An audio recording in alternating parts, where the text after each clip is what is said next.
नमस्कार, स्वागत है आपका एनएमएफ न्यूज में। मैं हूं आपके साथ शबनम। एक तरफ पाकिस्तान अफगानिस्तान से पिट रहा है, भारी तबाही पाकिस्तान में, महंगाई से भी झेलनी पाकिस्तान को पड़। एशिया का सबसे बड़ा रनवे, दुनिया का चौथा सबसे बड़ा प्रवेश द्वार, यह है उत्तर प्रदेश का नया जेवर अंतर्राष्ट्रीय एयरपोर्ट, जो सिर्फ एक इमारत नहीं, ये नए भारत के सपनों की नई उड़ान है। यह एयरपोर्ट उत्तर प्रदेश के उज्जवल भविष्य का लॉन्च पैड भी बनेगा, जो उत्तर भारत के निवेश, व्यापार और औद्योगिक विकास को नई ऊंचाई तक पहुंचाते हुए व्यापक रोजगार का सृजन भी करेगा। इस एयरपोर्ट पर 3,900 मीटर लंबा रनवे है, जो बड़े विमानों का संचालन कर सकेगा। हर साल 12 से 70 मिलियन यात्री क्षमता होगी, 2.5 लाख से 18 लाख मीट्रिक टन माल ढुलाई क्षमता, instrument landing system, advance airfield lighting से 24 घंटे उड़ान संभव। ये भारत का पहला नेट जीरो कार्बन उत्सर्जन वाला एयरपोर्ट होगा। इतना ही नहीं, ये एयरपोर्ट उत्तर प्रदेश को 1 ट्रिलियन वाली आर्थिक महाशक्ति बनाने का एक रास्ता साबित हो सकता है, क्योंकि इसके आसपास बन रहे medical device park, apparel park, semiconductor hub, data centre park, film city निर्माण से लाखों रोजगार पैदा होंगे। एयरपोर्ट के पास बन रहे लॉजिस्टिक्स हब से यूपी उत्तर भारत में माल की आवाजाही का सबसे बड़ा केंद्र बनेगा। पर्यटक सीधे जेवर में उतरकर आगरा, मथुरा, वृंदावन जा सकेंगे, जिससे पर्यटन उद्योग को बढ़ावा और व्यापारियों को फायदा होगा। Airport Yamuna expressway, Ganga expressway, eastern peripheral expressway से सीधे जुड़ा है। भविष्य में दिल्ली मेट्रो, पॉड टैक्सी सेवा से जोड़ा जाएगा। इसी बात से समझ सकते हैं, भविष्य में जेवर अंतर्राष्ट्रीय एयरपोर्ट उत्तर प्रदेश ही नहीं, पूरे भारत के लिए एक गेम चेंजर साबित होने वाला है।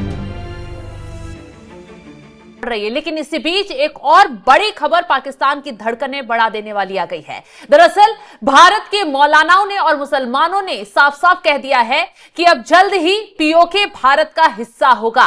ये उन्होंने हवाले से कहा है पाकिस्तान के लोगों के ही। वो साफ साफ, उमर अहमद इलियासी हैं, वो साफ साफ कह रहे हैं कि जल्द पीओके अब भारत में शामिल होगा। सरकार की भी तैयारी है और पाकिस्तान को अब मार झेलनी होगी। आज इसी पर चर्चा करेंगे, क्या वाकई में पीओके अब भारत में शामिल होने वाला है। चर्चा के लिए मेरे साथ वरिष्ठ पत्रकार पंकज प्रसूत जी जुड़े हुए हैं। सर, आपके पास आऊं उससे पहले उमर अहमद इलियासी क्या कुछ कह रहे हैं, एक बार दर्शकों को सुनवाते हैं।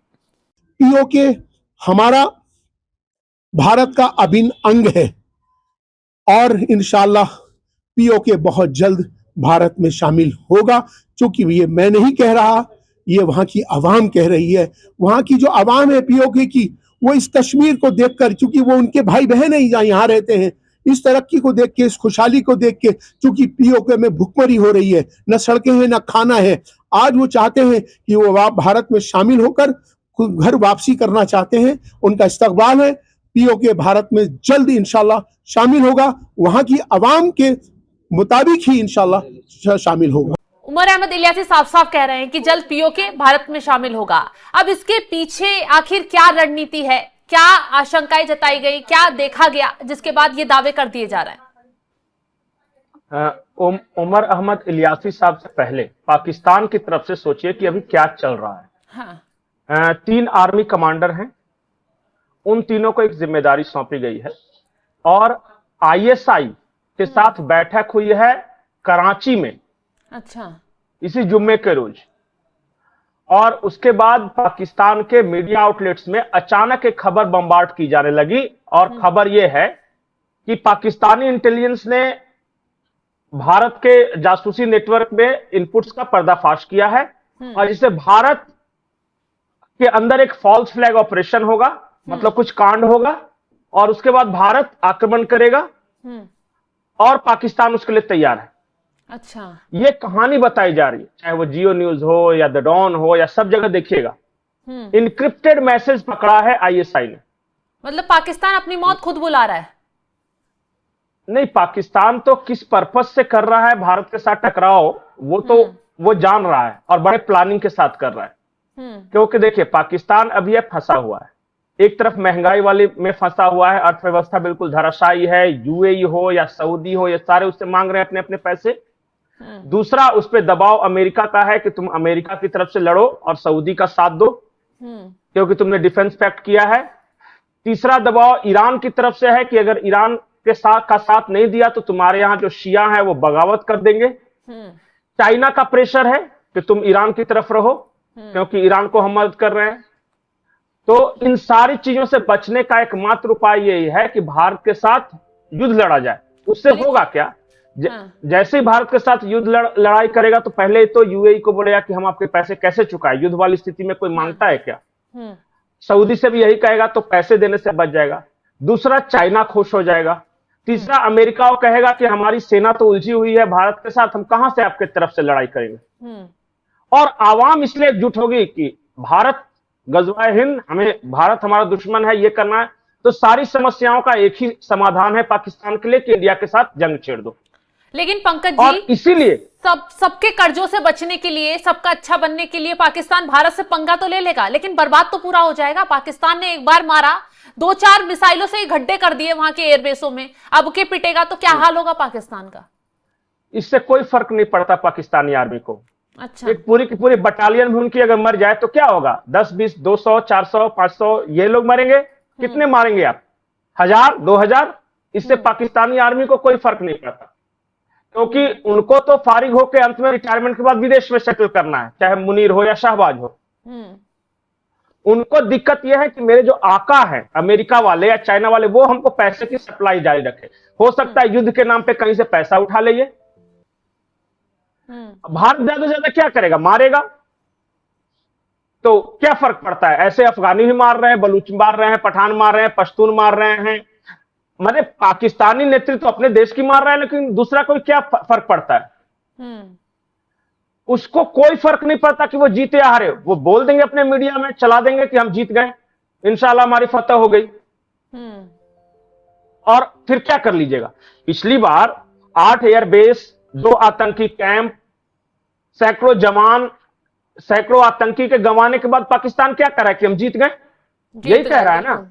हाँ, तो फिर से कह देगा जीत गए। खैर, पाकिस्तान की तरफ से इसी दुस्साहस के कारण भारत में पिछले 1 हफ्ते में 3 बार कैबिनेट कमेटी ऑन सिक्योरिटी की मीटिंग हो चुकी है। इसी वजह से राजनाथ बोल चुके हैं मिशन पीओके है हमारा। मुझे लगता है कि एक बार राजनाथ सिंह को सुना देना चाहिए कि उन्होंने कहा है कि पाकिस्तान कोई दुस्साहस करने वाला है, लेकिन हम मुंहतोड़ जवाब देंगे। सुनाइए, राजनाथ सिंह का बयान सुनवाते हैं। क्या कुछ उन्होंने चेतावनी पाकिस्तान को दी? वह सिंदूर ऑपरेशन अभी रुका नहीं है। पाकिस्तान यदि अपनी हरकतों से बाज नहीं आया तो आज मैं फिर से रक्षा मंत्री होने के नाते कहना चाहता हूं, बहनों भाइयों, इस बार हम ऐसा जवाब देंगे कि दुनिया देखती रह जाएगी। बहनों भाइयों, इस बार माफ नहीं किया जाएगा किसी भी सूरत में। बिल्कुल पंकज जी, राजनाथ सिंह जब ऑपरेशन सिंदूर जब चल रहा था तब भी चेतावनी उन्होंने दी थी कि ऑपरेशन सिंदूर रुका नहीं है, चल रहा है। पाकिस्तान ने हिमाकत की तो मुंहतोड़ जवाब इस बार दिया जाएगा। देखिए, भारत सरकार तो इसलिए उनको बार बार कड़े धमकी दे रही है कि किसी तरह तुम मत करो, क्योंकि देखिए पाकिस्तान नंगा है और नंगा से तो गंगा डरती है। उसके पास खोने के लिए कुछ नहीं है। उसको क्या नुकसान हो सकता है जो अभी नहीं हो रहा है?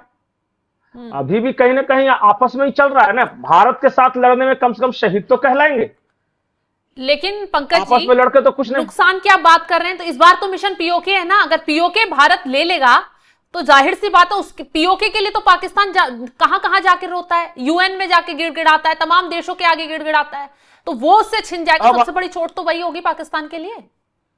अब आई हैं आप मूल सवाल पे जहां से हमने शुरू किया था। इलियासी साहब क्या है? ऑल इंडिया इमाम एसोसिएशन के अध्यक्ष हैं, यानी भारत के मुसलमानों के प्रतिनिधि। भारत सरकार ने कश्मीर भेजकर जानबूझकर उनसे कहलवाया है ताकि पाकिस्तान किसी भी तरह से इसे हिंदू मुस्लिम नहीं कर सके। समझ रहे हैं? जैसे ही पाकिस्तान के साथ कुछ टेंशन होता है वो इसको मुस्लिम मुस्लिम हिंदू हिंदू करना शुरू करता है, और वो चाहता है कि भारत में आपस में बंटवारा हो जाए। हिंदू मुसलमान इंडिया में लड़ने लगेंगे तो उसकी तो जीत होगी उसी में। इसीलिए इमाम एसोसिएशन के हेड जाकर कश्मीर में ये कह रहे हैं कि पीओके तो हमारा था और जल्द आने वाला है। और बिल्कुल इस बार पाकिस्तान दुस्साहस करे, और अगर नहीं आ रहा है तो फिर बताइए। और पीओके से भी ज्यादा जरूरी है गिलगिट बाल्टिस्तान। पीओके तो थोड़ा सा रेडिकलाइज हो चुका है, उसके इलाज में टाइम लगेगा। गिलगिट बाल्टिस्तान रेडिकलाइज भी नहीं है। जैसे ही गिलगिट बाल्टिस्तान हमारे पास आ गया, अफगानिस्तान से सीधा संपर्क, हमारे यहां से दिल्ली से ट्रकें निकलेंगी, काबुल चली जाएंगी, व्यापार बढ़ेगा, फायदा ही फायदा। तो पाकिस्तान से तो खुद आवाजें उठ रही हैं पंकज जी, मैंने तमाम वीडियो देखे हैं कि हमें आजादी चाहिए, पीओके के लोग खुद आजादी मांगते हैं। तो इतनी बड़ी चुनौती अगर मिशन शुरू हो जाता है तो नहीं होगी आगे आने वाले वक्त में। नहीं, अच्छा, पाकिस्तान को क्या फर्क पड़ा, बना था इतना बड़ा, 71 में आधा हो गया, बांग्लादेश क्या हो जाएगा, चल जाएगा छोटा सा गिलगिट बाल्टिस्तान। तो इन लाहौरियों को क्या फर्क पड़ता है, इनको तो डॉलर मिलना चाहिए, डॉलर मिलना चाहिए, इनको सिर्फ अपने पैसे से मतलब है। आप चिंतित हैं कि मेरे देश का क्या होगा, उनको कोई चिंता नहीं। वहां का आर्मी चीफ बाथरूम में फिसल कर गिर जाता है, एक खबर नहीं बनती, पूरा जो आर्मी चीफ है। अच्छा, वहां आपको लगता है छोटे मोटे सैनिकों के मरने से असीम मुनीर को कोई फर्क पड़ता है? कोई फर्क नहीं पड़ता है। अगर ऐसा फर्क पड़ता तो वो फिलिस्तीन मरने के लिए नहीं भेजता उनको, जाहिर सी उन लोगों को कोई मतलब नहीं है इन सब चीजों से। अफगानिस्तानियों ने बुरी तरह पीटा, मुनीर कहां थे पता ही कोई फर्क नहीं पड़ा, हाँ।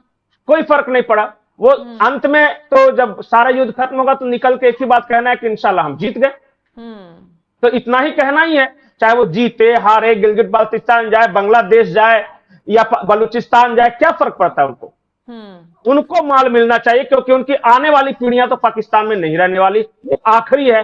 सब कोई जाके तो बाहर की नागरिकता ले लिया, असीम मुनीर की बेटी या वाइफ ने अमेरिका की नागरिकता ले लिया है। अब पाकिस्तान से लड़ने में जा असीम मुनीर क्यों चिंतित रहे? नवाज शरीफ, अब पूरा शरीफ खानदान की नागरिकता लंदन की है, दोहरी नागरिकता उनके पास, वो लंदन ब्रिटेन के नागरिक हैं। उनको क्या फर्क पड़ता है पाकिस्तान से लड़ने में जाए, वो तो पाकिस्तान के प्रधानमंत्री हैं, चले जाएंगे यहां से। खैर, अब किसी को कोई फर्क ही नहीं पड़ता। तो हाँ, फर्क तो अब पड़ेगा जब भारत अपना एक्शन शुरू करेगा। फिलहाल अगर पाकिस्तान कोई हिमाकत करता है तो चेतावनी जारी कर दी गई है। अब न सिर्फ भारत सरकार की तरफ से, मोदी सरकार की तरफ से, मंत्रियों की तरफ से बार बार कहा जा रहा है पाकिस्तान को कि सुधर जाओ वरना अंजाम बुरा होगा, बल्कि अब तो यहां के मुसलमान और मौलाना सीधे सीधे पाकिस्तान को मैसेज पहुंचा रहे हैं कि भाई अब पीओके कब्जा छोड़ दो, पीओके भारत का होने वाला है। अब इस चेतावनी से पाकिस्तान की नींद तो वाकई में उड़ गई होगी। फिलहाल इस खबर को लेकर आप क्या कुछ राय रखते हैं, कमेंट बॉक्स में जरूर बताइएगा और तमाम बड़ी खबरों की अपडेट के लिए आप हमारे साथ जुड़े रहें। नमस्कार।